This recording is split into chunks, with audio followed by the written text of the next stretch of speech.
और कानपुर हिंसा पर प्रशासन अब सख्त है। इस मामले में अब तक 36 लोगों को गिरफ्तार किया जा चुका है, जबकि करीब 50 लोग हिरासत में लिए गए हैं और पुलिस ने 3 केस दर्ज कर लिए हैं। वीडियो फुटेज के आधार पर बाकी आरोपियों की पहचान की जा रही है और आरोपियों को पकड़ने के लिए पुलिस की 10 टीमें बनाई गई हैं। वहीं मुख्यमंत्री योगी आदित्यनाथ ने आरोपियों के खिलाफ सख्त एक्शन के आदेश दे दिए हैं। न्यूज 18 से कानपुर पुलिस कमिश्नर विजय सिंह मीणा ने यह कहा कि आरोपियों पर गैंगस्टर एक्ट के तहत कार्रवाई होगी और उनके मकानों पर बुलडोजर चलेगा, साथ ही उनकी प्रॉपर्टी भी जब्त होगी। कानपुर की घटना को देखते हुए लखनऊ और उन्नाव की पुलिस भी अब अलर्ट पर है।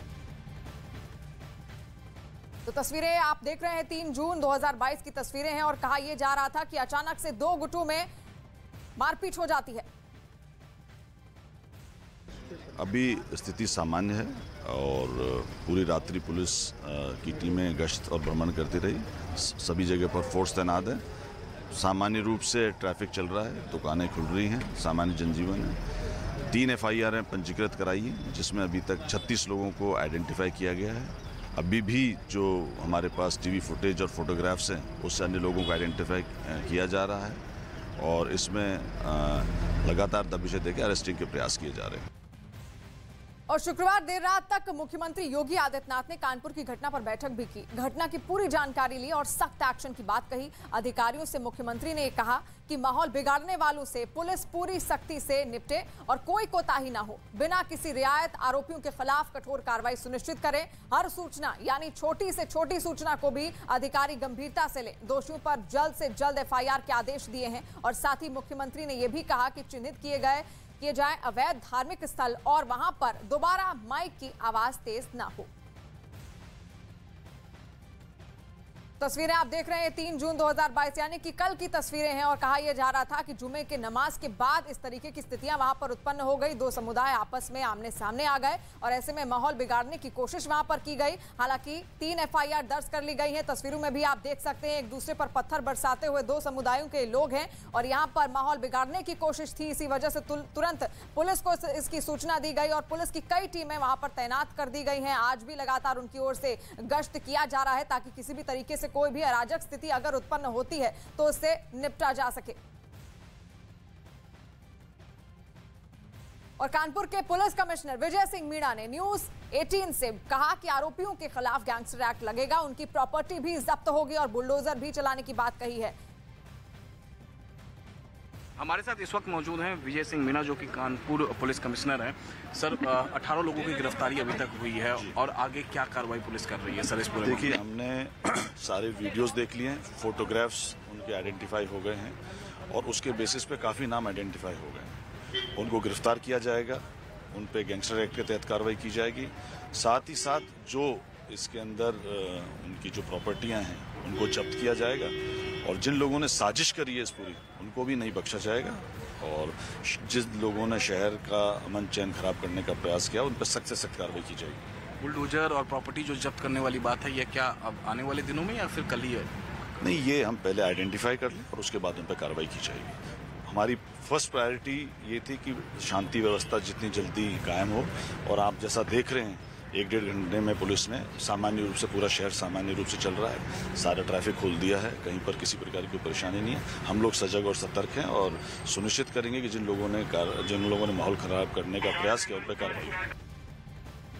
इस वक्त हम कानपुर के उस स्पॉट पर मौजूद हैं जहां बीते कल 2 गुटों में भिड़ंत का मामला सामने आया था। इस वक्त भी यहां पर heavy deployment Uttar Pradesh police के जवानों की है। मैं आपको तस्वीरें दिखाऊं तो आप देख सकते हैं कि कैमरा जहां भी पैन करेगा, जिस तरफ भी आप की नजरें जाएंगे, केवल और केवल आपको हेवी डिप्लॉयमेंट इस सड़क पर दिखेगा। केवल नई सड़क पर जहां पर बीते कल 2 गुटों में भिड़ंत हुई थी, वहीं नहीं बल्कि कानपुर के आसपास के इलाके में भी इस तरीके से heavy deployment Uttar Pradesh police के जवानों का है। पुलिस ने अब तक इस पूरे मामले में 35 लोगों को गिरफ्तार हुआ है। कई को हिरासत में लेकर लगातार पुलिस पूछताछ कर रही है। जहां पर इस वक्त हम मौजूद हैं, यहीं पर CAA NRC के दौरान भी दंगा हुआ था। पुलिस ने उसके साथ सख्ती से निपटा था और बीते कल जिस तरीके से मामला सामने आया, उसके बाद पुलिस ने हालात को तुरंत कंट्रोल में किया। वहाँ तस्वीरों में देखिए पुलिस के आला अधिकारी भी यहाँ पर मौजूद हैं, एम्बुलेंस की टीम भी है, आगे फायर सर्विसेज की गाड़ियाँ भी हैं। तो पुलिस लगातार इस पूरे मामले में इन्वेस्टिगेट कर रही है। कुल 3 FIR दर्ज हुए हैं इस पूरे मामले में। 2 FIR FIR पुलिस की तरफ से दर्ज कराए गए हैं, तो एक FIR जो है वो पीड़ित पक्ष की तरफ से दर्ज कराए गए हैं। 1000 अज्ञात के खिलाफ FIR दर्ज हुई है। पुलिस का दावा है कि तमाम फुटेजेस उनके पास है, आरोपियों की पहचान कर ली गई है और उनको गिरफ्तार करने के लिए लगातार दबिश दी जा रही है। और भारत की बड़ी financial subscription service money control pro special offer के साथ अपनी तीसरी वर्षगांठ मना रही है। रोजाना सिर्फ ₹1 में मनी कंट्रोल प्रो सब्सक्राइब करें और ₹1 लाख से ज्यादा के ऑफर पाएं। कानपुर हिंसा मामले में योगी सरकार सख्त, पुलिस ने 35 आरोपियों को किया गिरफ्तार, 50 आरोपी हिरासत में। आरोपियों के खिलाफ गैंगस्टर एक्ट में होगी कार्रवाई, संपत्ति पर भी चलेगा बुलडोजर। अमरनाथ यात्रा के लिए सरकार ने किए सुरक्षा के कड़े इंतजाम, 10% अधिक सुरक्षा बलों को किया जाएगा तैनात। हर श्रद्धालुओं को दी जाएगी विशेष डिजिटल ID।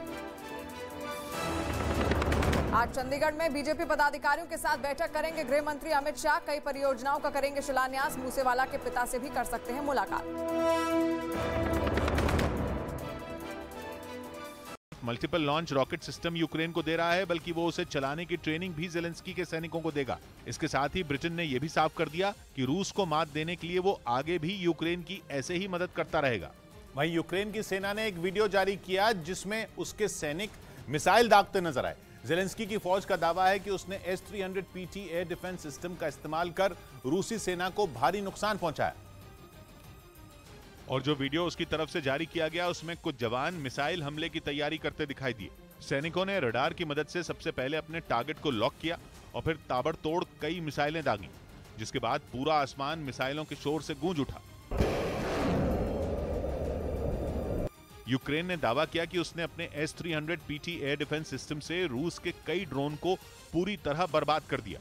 इतना ही नहीं, उसने रूस की सेना की तरफ से दागी गई कुछ क्रूज मिसाइलों को भी आसमान में ढेर करने की बात कही। और जिस S-300 PT air defence system से यूक्रेन की फौज ने पुतिन की सेना पर हमले का दावा किया, उसे लंबी दूरी के टारगेट को तबाह करने के लिए ही बनाया गया है। ये एयर डिफेंस सिस्टम बैलिस्टिक मिसाइलों को भी हवा में ढेर कर सकता है। इतना ही नहीं, हवा में उड़ रहे लड़ाकू विमानों को यह पलक झपकते तबाह करने की ताकत रखता है। और इसमें लगा रडार सिस्टम इतना आधुनिक है कि वो एक समय कई टारगेट को ट्रैक कर सकता है। यही नहीं, इसके जरिए दुश्मन पर एक साथ कई मिसाइलें दागी जा सकती। रूस के रक्षा मंत्रालय ने एक वीडियो जारी किया जिसमें उसका टैंक दुश्मनों पर गोले बरसाता दिखाई दिया। बताया गया कि रूस ने इसे खास तौर पर यूक्रेन की जंग में इस्तेमाल करने के लिए तैयार किया, जिससे एक के बाद एक कई गोले दागे जा सकते हैं। रूस की तरफ से जारी किए गए वीडियो में उसका एक सैनिक टैंक में मौजूद हॉवित्जर में गोले भरता नजर आया, जिसके लिए उसने गोले को ट्रे पर रखा और बटन दबाते ही वो तोप के अंदर चला गया। उसने इसी तरह से करीब 25 गोले उसमें लोड किए, जिसके बाद टैंक गरजता हुआ आगे बढ़ा और अपने टारगेट पर कहर बनकर टूट पड़ा। रूस ने दावा किया कि उसने इन तोपों की मदद से यूक्रेन के कई टैंकों को तबाह कर दिया।